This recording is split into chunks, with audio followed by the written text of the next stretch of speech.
Cash rules everything around. Oh, hey, what's going on, guys? Corey Salter True Floyd here for Amerime Media. There's a lot of stuff going on, and we're going to sit down and talk about it. Time for the Geek Report.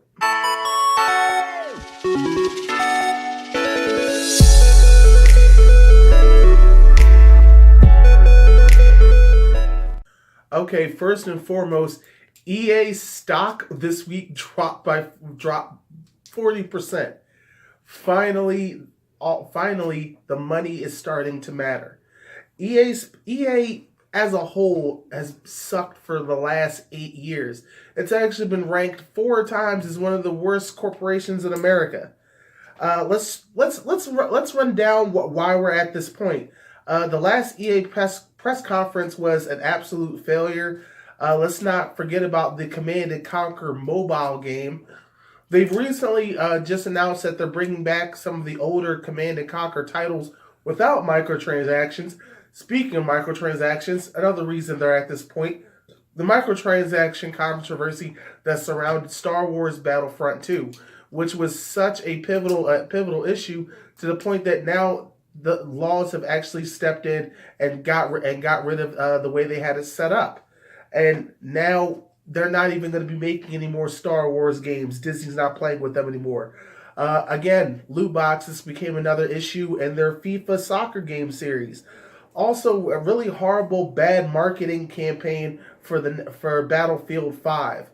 Things have not been going well for EA, and to be perfectly honest, it makes me concerned about the upcoming game Anthem, which could either be a great hit or maybe one of the final nails in the coffin for EA.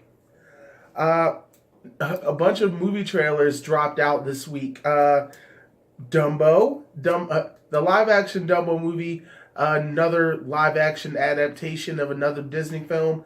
It looks absolutely amazing. Colin Farrell, Michael Keaton, a creepy but lovable CGI elephant. But I'm not seeing any racist crows, so I'm not sure whether I should feel good or bad about that. But for now, let's just say I feel good about it, even though I'd love to see the crows redone with Migos. I have seen that. There was actually 2 teaser trailers for Toy Story 4. One which introduced a spork-like toy that was having an existential crisis, and another where Key and Peele played these carnival prize toys, where it almost looked like they were reprising their role as the 2 valets on their non-child friendly Comedy Central show. It seemed absolutely hilarious. It's just really fun seeing Key and Peele do what they do best, and then you slide in a little bit of Toy Story. Everything worked out. Now, John Cryer, most of you might remember him as the dork dude of 2.5 Men.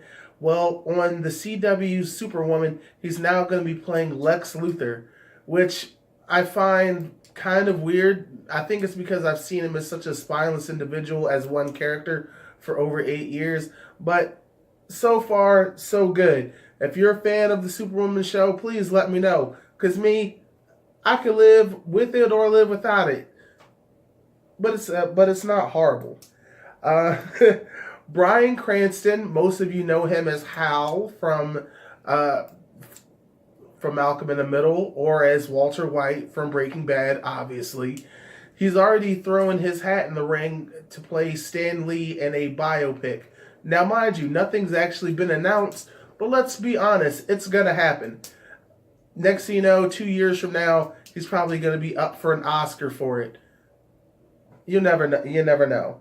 Also, there's a interesting theory speculating on the internet. What if Deadpool now takes over the cameo role that has been left out by the late great Stan Lee?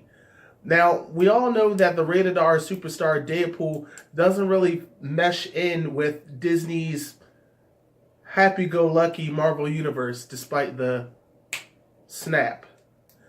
It could work out.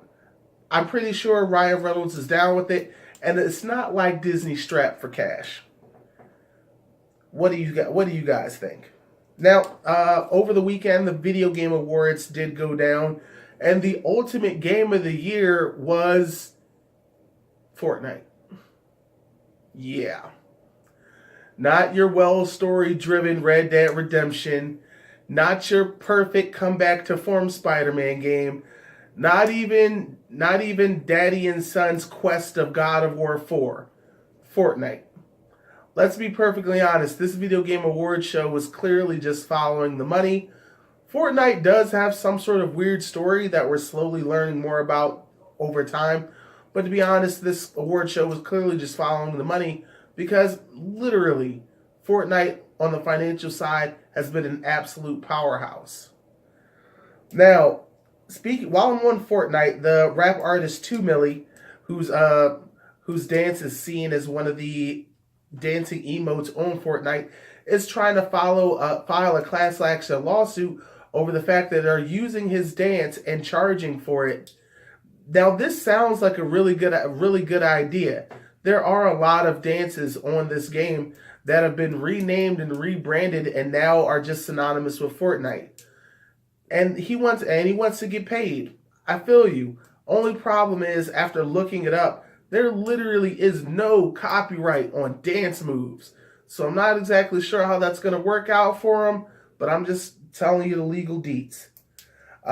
Chris Helmsworth had a crazy idea that would probably tug at too many heartstrings.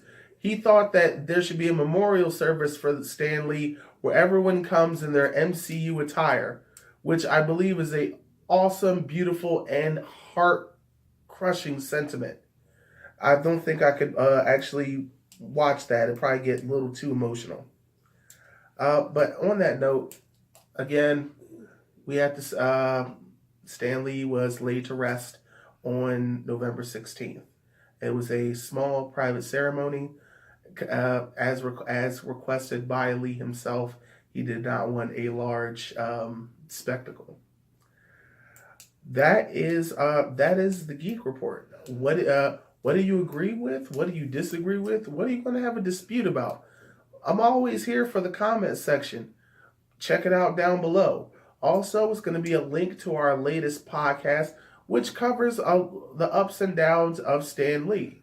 And trust me, there's definitely way more ups than there are downs.